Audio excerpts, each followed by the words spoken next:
અંગ દજાડતી ગરમીથી લોકો ત્રાહિમામ. હજુ પણ ગરમી અને ઉકળાટનું રહેશે ટોર્ચર. મે મહિનામાં અનુભવાશે આકરી ગરમી. કાળઝાળ ગરમીથી રાજ્યના મોટાભાગના શહેરોમાં તાપમાનનો પારો 40 ડિગ્રીને પાર પહોંચી ગયો છે. ખાસ કરી અમદાવાદમાં તાપમાનનો પારો 43 ડિગ્રી સુધી પહોંચી જતા શહેરીજનો આકરા તાપમાં શેકાઈ રહ્યા છે. હવામાન વિભાગ મુજબ આગામી 48 કલાક સુધી તાપમાનમાં કોઈ મોટા ફેરફાર નહીં થાય, પરંતુ બાદમાં 1 થી 2 ડિગ્રીનો ઘટાડો થશે. પવનની દિશા બદલાતા રાજ્યમાં ગરમી યથાવત રહેશે. જો કે સાયક્લોનિક સર્ક્યુલેશનની અસર સક્રિય થતાં માછીમારોને દરિયો ન ખેડવા માટે સૂચના આપવામાં આવી છે. મે મહિનાના ત્રીજા અને ચોથા અઠવાડિયામાં રાજ્યમાં તાપમાનનો પારો 44 ડિગ્રી આસપાસ પહોંચતા વધુ ગરમી અનુભવાશે.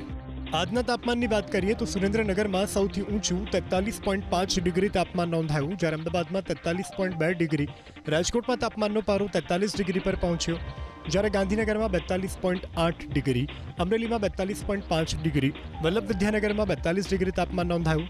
આ તરફ ડીસામાં 41.6 ડિગ્રી, ભુજમાં 41 ડિગ્રી અને ભાવનગરમાં 40.8 ડિગ્રી તાપમાન નોંધાયું.